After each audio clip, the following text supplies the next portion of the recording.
Did any of you go traveling on an airplane over the spring break? Yes. So you know that you can only bring certain sizes of stuff onto an airplane. Like they have weight restrictions, size restrictions. So this question deals with carry-on luggage and size. And according to this, right, carry-on luggage must not exceed 100 centimeters for the length, the width, and the depth combined. So what we're going to do here is we're going to draw a suitcase, perfect, nice rectangular one in 3 dimensions. Of course, there'd probably be rounded corners there.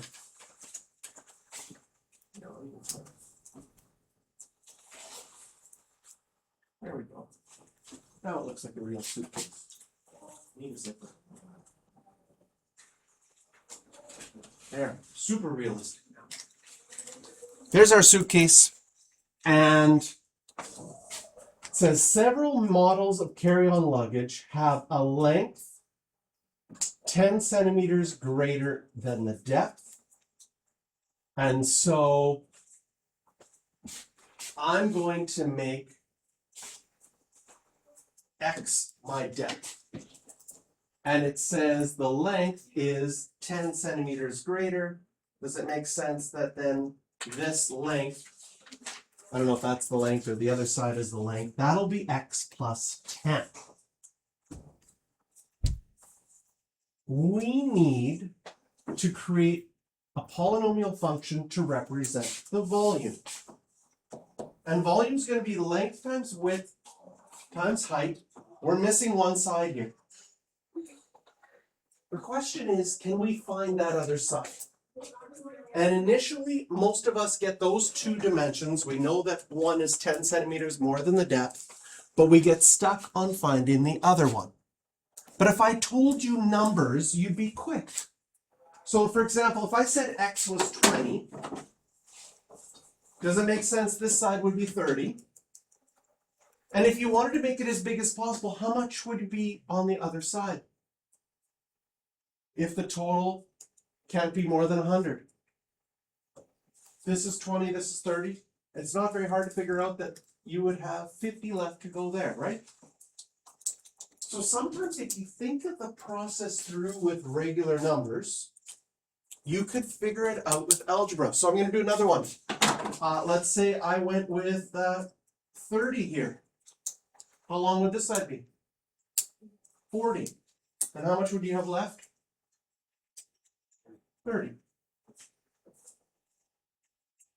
So if you can do it with regular numbers, you just have to say to your brain, hey, hold on a second. What did you actually do? Right?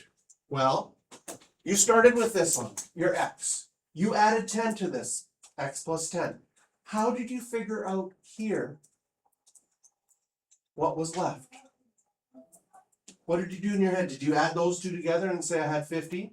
And then you subtracted from 100 to say you have 50 left? Could you do the same thing with algebra? If I add those 2 together, you see that you would get 2x plus 10. And if I did 100 minus that 2x plus 10, what would I be left with? Well, 100 minus 10, that would leave me with 90 and minus 2x.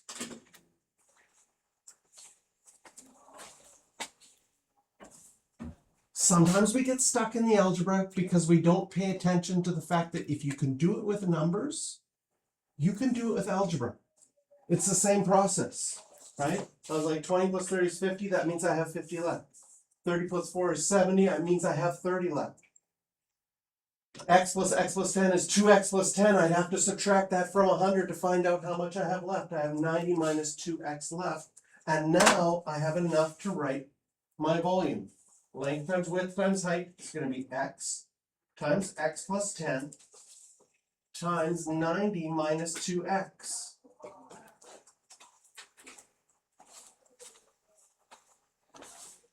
So we've done this part here right now. Write a polynomial function to represent the volume.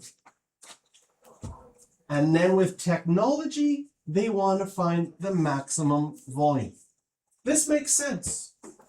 You want to, if you're going to buy a suitcase that you can take along, and one suitcase holds more than another suitcase, you'd be like, well, I want the one that holds the most possible so I can get the biggest advantage on the airplane as possible, right? So we want to find the maximum volume. What should we do? What should the sizes be? Well, what's really cool about this is already factored for you. You can graph this using what we learned in 1.3 and 1.4. We didn't have to factor it. So how do we graph things? To graph things, you need to know the end behavior, and you need to know the intercepts. First of all, the end behavior. If you multiplied all of your x's out, you have an x times a minus 2x. If I multiplied that all out, I know that I would get a minus 2x cubed, and there would be a bunch of other stuff that I don't really care about for end behavior other than the first part. That minus 2x cubed tells me x cubes act like lines, the negative in front align with a negative slope. There's my end behavior. It's going to start in the top left and end in the bottom right.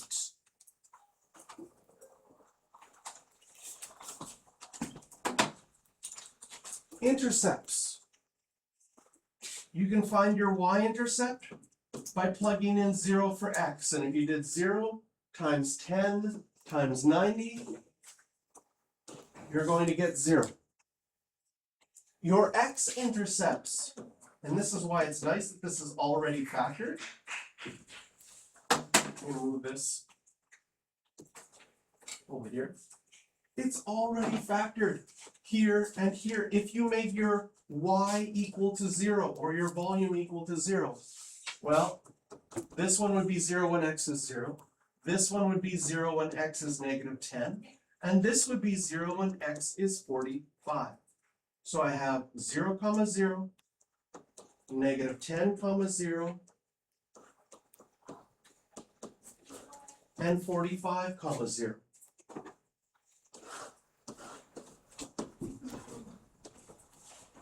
Which is enough to give us an estimate of what the graph looks like. We'll label all of our intercepts. So I'm going to make 45 here, 0 here, and that would make minus 10 about there. These are my x-intercepts and y-intercepts. Do you see that all of your x-intercepts have a multiplicity of 1? A multiplicity of 1 means that our graph goes straight through. And behavior says it starts top left. So it has to start up here top left, go straight through, go straight through, go straight through, and end down there. This is our graph. So we haven't needed a calculator yet at all. We were able to graph everything that we have. Okay? Now, this is a real life word problem rather than just a fictitious word problem. In real life, some things are possible and some things are not. For example, along here, this is my x, and my y was my volume. There are some things that are impossible here. Can you get negative volumes? Right? That's like you throw in a sock, later you look and it's gone. It like just disappears. It's like a black hole suitcase. I don't think that's possible. You're like, some of you are like, that's happened to me. I've lost socks. I don't know where they've gone. Right? The laundry machine just takes its cut and eats some of them. I'm sure that's what happens. Right? So you can't have negative volumes. You can't also, like, this x can't be negative. So all of these x values can't be negative. I'm going to take a sort of a highlighter here. This is actually the only part that makes sense in real life. From 0 to 45. And probably you wouldn't choose 0, because that would mean your suitcase is like a flat piece of paper. Can't put anything into it because it has no depth whatsoever. Really not a good choice, right? 45 would also be bad, right? Because if I did 45, if this is 45, this would be 55, and then you'd be like, I have nothing left for that part. Again, you could bring big pieces of paper along and say, this is my luggage. And they'd say, yeah, it officially counts, but you wouldn't be able to put any socks in there. So this is the only section that makes sense. And looking at the graph, this is what I'm really interested in. So now we're going to go to technology and figure the rest out. Because right now, we would need calculus to do this without a calculator. We don't have calculus yet. All we can do right now is either with a graphing calculator. So I'm going to show you graphing calculator. And for those of you that don't have a graphing calculator, I'm going to show you Desmos as well. But starting with the graphing calculator, what we want to do is we want to draw this graph. So we go to y equals, clear out anything else that we have in there, and I type it exactly as I had it. Don't need to multiply it out. It was x plus 10, bracket, bracket, then we had 90 minus 2x. This is exactly my graph. And when I hit the graph button, you might get something like this. And when I look at what I graphed, I'm like, wait a minute, that doesn't look anything like what I graphed. Why is that? Well, usually when you start graphing something, it goes from minus 10 to 10 and 10 to 10. It might only show you this little part, which is not very helpful. We want to see more. I for sure want to see up to 45, because that's the part that makes sense. This negative part actually doesn't make such a lot of sense. So in going to my calculator, there's a couple of things that are going to be helpful to do this. Some people play around with the zoom button, but I think it's even, since we drew it, it's going to be more helpful to use the window button. On the window button, that's like the orange part. That's your window. That's what you see. If you got a tiny window, you can't see anything. You got a big window, you see too much. How big of a window do we want to make? Well, I know from my x's, I want to see up to 45. So my x max, maybe I go a little bit more, maybe I go up to 50. I don't need to see a lot in the negative. I'm going to just change it to minus 5. Minus 10 would have been fine. I like to have a little bit of minus so I can at least see the big y-axis there still showing up. So I'm like, okay, this looks good, but when I hit graph now, oh, I see it come back down, but I'm not seeing this part in the middle. So some people, what they do is they go to the window and they're like, I need to see higher. So they go to 20 and they hit graph. Oh, I need to see higher. They change it to like 40. And you can do that. You can just keep guessing more and more until you see what you want. It's not the end of the world, but it takes a little bit of time. You could also say, well, what are some possible answers? Let's check out the blue. What's my volume if I did 20 times 30 times 50? Ooh, that's actually big numbers, right? That's not, maybe, just learn again, maybe, 30. Right? 20 times 30 times 50. That's already 30,000. Going up by tens, I would have taken me a long time. I know that 30,000 is at least one possible answer. So in my window, I'm like, well, if 30,000 is one of my possible answers, it might not be the biggest one, right? So maybe I go 40,000. And now when I hit graph, hey, I see this little section, which is what I wanted to see. I'm looking for this maximum point. 40,000 was a good guess.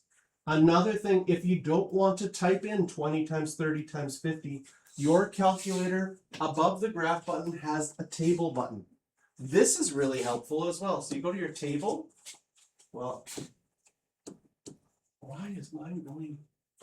Okay, let me just change something. There we go. I like it going.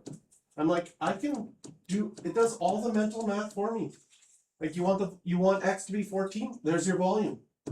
Right? The table, it's like, it's getting bigger. Oh my goodness.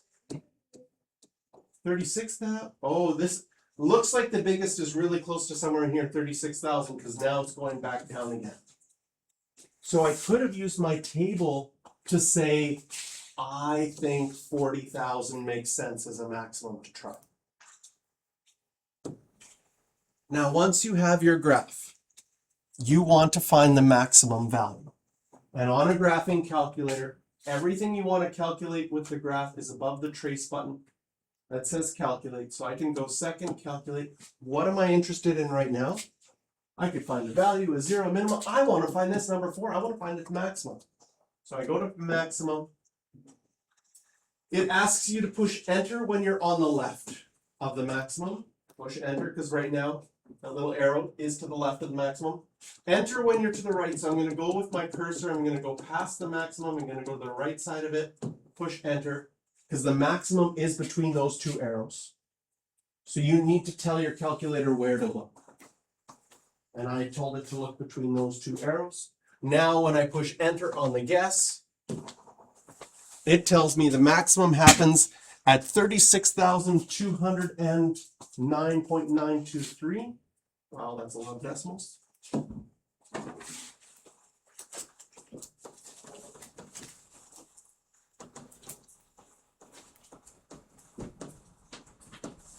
Oh my goodness. First day back, I should always have a week off. Did I remember all those numbers? I should always have a week off school, right? I need that recharge to be able to remember that many numbers. So the max volume was that. The X number that gave us that max volume was 28.581.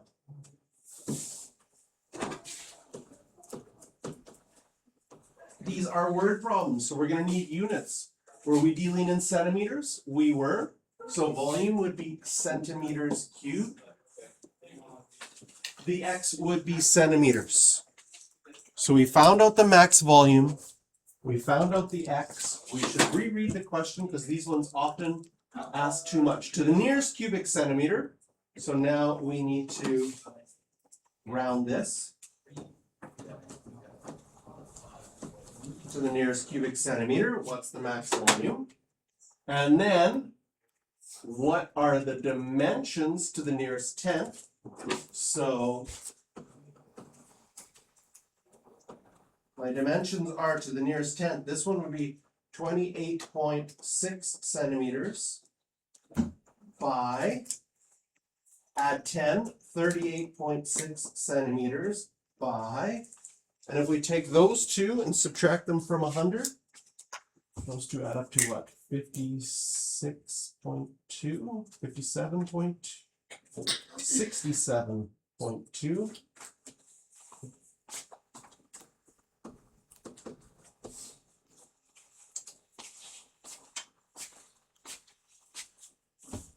$22.8 centimeters. Those are the dimensions to the nearest tenth. Does that add up? I was ready to take another week off if they didn't.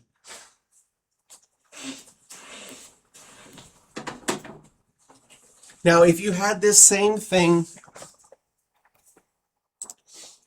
on Desmos, so I'm going to bring Desmos over here for you. You do the same thing. You'd write your equation in exactly the same with the brackets. X plus 10, 90 minus 2x. And just like before, you might have to zoom out a bunch, right? And now it's kind of annoying. If I just zoom out with my thing in and out here, this is a little bit of a problem. I can hit the wrench button and it opens up my window. So I only want to see from minus, oh, minus 3. We only wanted to look up to 45, so I'll go to 50. Minus 5. And we already figured out 40,000.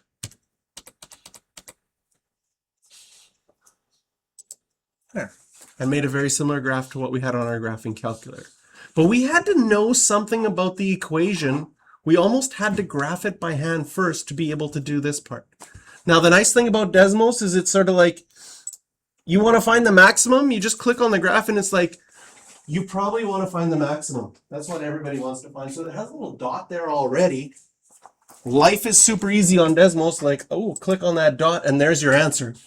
That quick, that easy. So I would say that Desmos thought about how to make things a little bit more intuitive and easy, and they had some things that are really nice for that. Okay, learning them both, for those of you going on to AP Calculus, you are allowed to use both your graphing calculator and Desmos on the exam. They give you internet access to Desmos only during the exam. No AI allowed yet. Yeah. How do they like stop you from just looking up answers? Because all you get when you're on the exam is a button that says Desmos. You put on that button and Desmos opens. Is that your computer that's about? But nothing else on the computer. You can't access anything else while you're in the exam mode. Sweet. Do you get it just for that this section? You would get it. Well, that's for AP Calculus next. For your exam, you don't get Desmos or a graphing calculator. You just get a scientific calculator for your exam. For those of you going on to take calculus, AP Calculus next year, you would have access to both of these. So there are some things where it's like, oh, it's faster on Desmos, I'm going to use Desmos. Other things would be like, oh, it's faster if I use my graphing calculator. So I'm going to use my graphing calculator.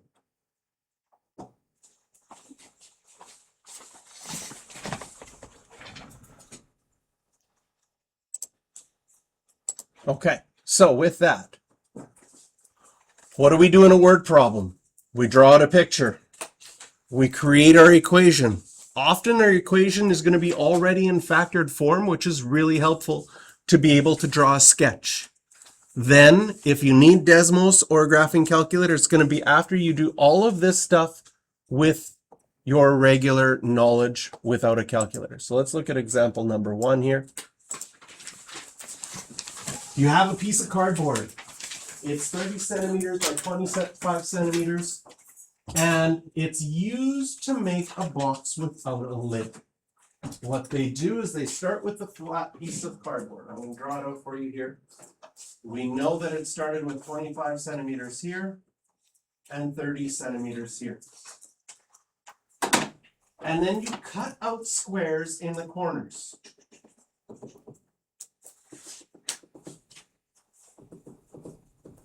Cut out 4 squares in the corners.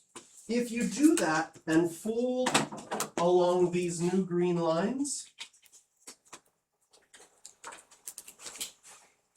and you fold the sides up, what you're going to make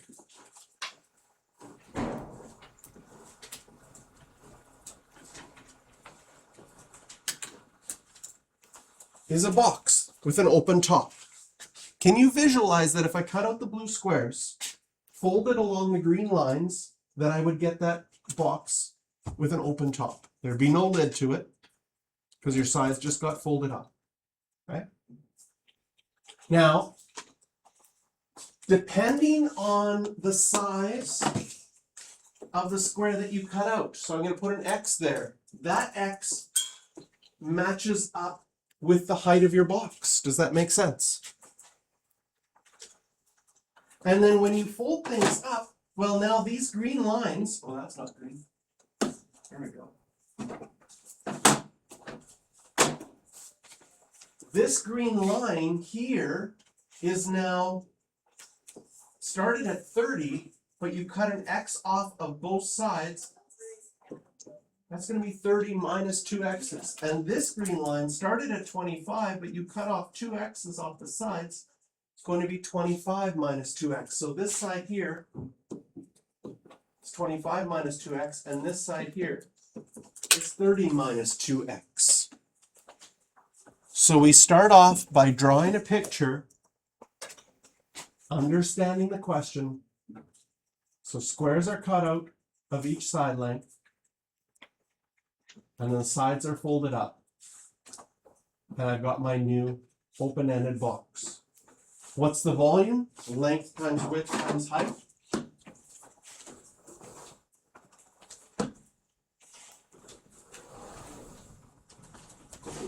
So my volume is going to be x times 25 minus 2x times 30 minus 2x.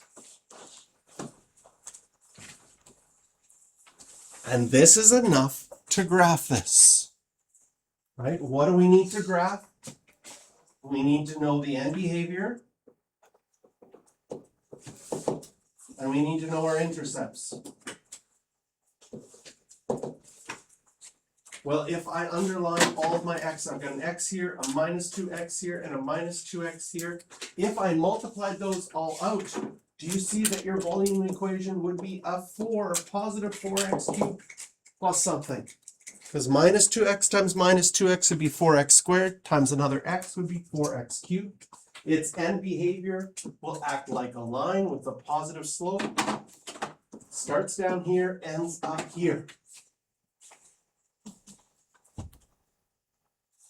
What about our intercepts? Well, our y-intercept is usually the easiest to figure out. Plug in 0 for x, and you get 0 times 25 times 30, which is 0, 0. Our x-intercepts, if you plug in 0 for the volume, what would you have? Well, this one, x would be 0. This one, x would be 12.5. And this one, x would be 15. So there's my x-intercept, 0, 0. 12.5, comma 0. And 15, comma 0. So with the end behavior and your intercepts, you have enough information to get a sketch of what this graph looks like. I'm going to have 15 there, 12.5 would be pretty close to that. And my x-intercepts are 0, 12.5, and 15. Each of them have a multiplicity of 1, so your graph will go straight through. Your end behavior says start down here. So if I'm starting down here, draw a nice smooth curve and end up there. This is what my graph looks like. And now, because this is a real life word problem, this is my x, which stands for the box that was cut out. This is my volume. Makes sense that you can't have a negative volume.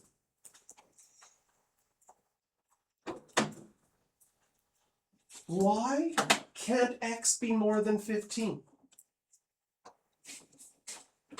Like, if I cut out a square with 16, what's the problem? I cut a square 16 out here, 16 out there, 16 out there, 16 out there, what's the problem? You'd have no paper left to fold up. Because 16 and 16 adds up to 32. This whole side would be gone. And that whole side, like, you'd have no paper to fold up to make your box. Anything, in fact, anything bigger than 12.5, this will become negative. That doesn't make sense. So in our graph, after thinking about it, we realize that this is the only section that makes sense. What do the questions want us to answer? Write a polynomial function in terms of x, we've done that. Graph the function, what is its domain? We haven't answered that. Oops, that's really yellow.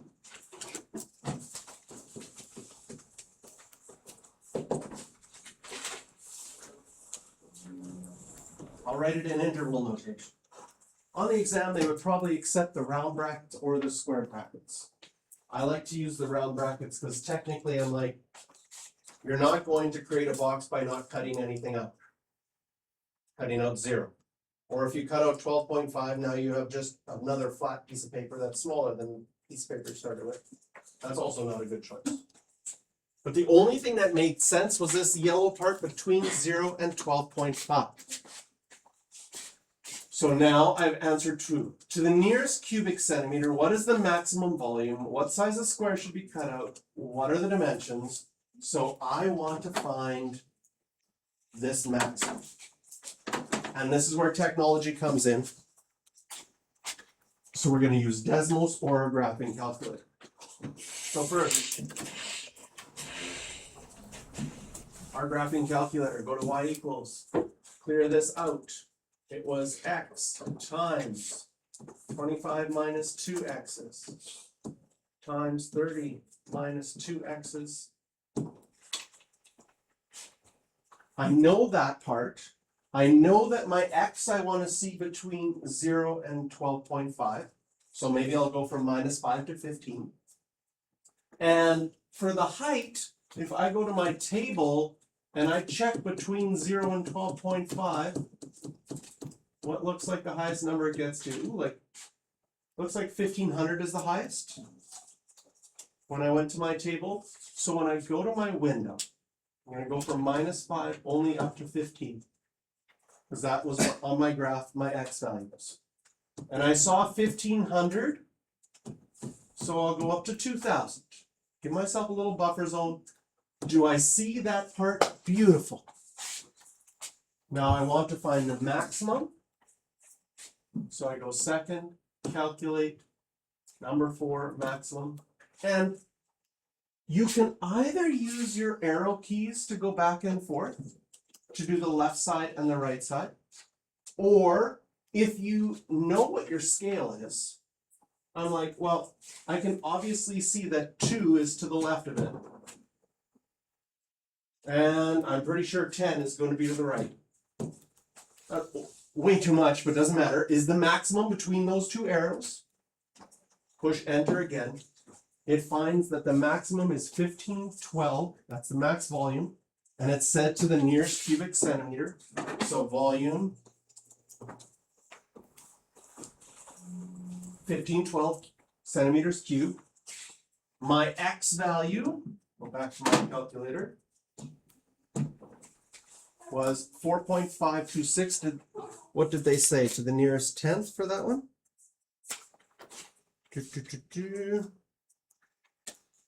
Just says what size is square. Didn't say to the nearest tenth. So for the square, I should go to 3 decimal places. 4.527.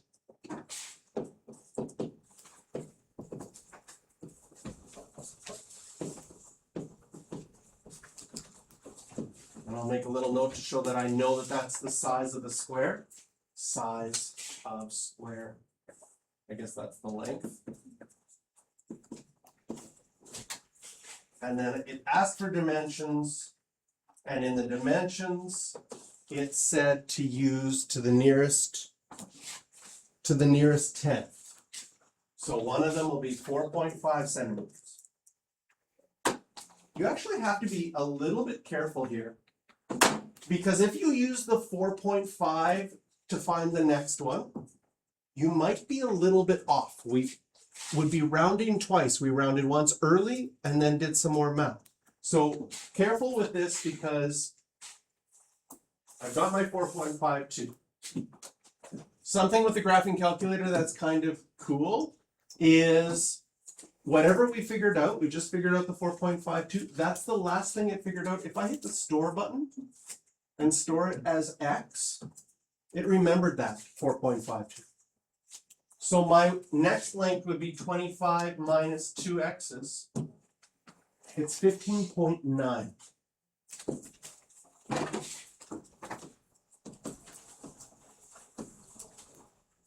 And my last one is 30 minus 2 x's is 20.9.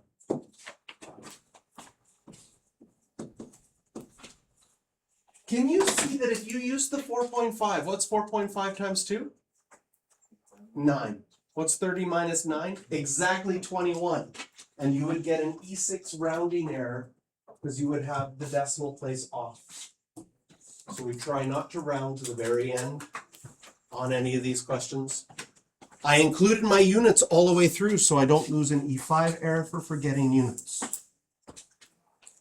Again, you could also find that maximum on Desmos the same way. So on your take-home quiz, you have to figure out some of these and solve them with Desmos or a graphing calculator, depending on what you have. But everybody has access to a computer somewhere, or you can download the app on your phone. On your test, you just have a graphing calculator. So the most I could do up to here would be this part. I could ask you to graph it and say what domain makes sense, but finding the maximum requires more technology. So that would be as far as I could ask you on your test. Now, for me, both of these first two questions that we did with the suitcase and the box, this is real life. Businesses are always trying to figure out maximums, minimums. What can I need to ship something.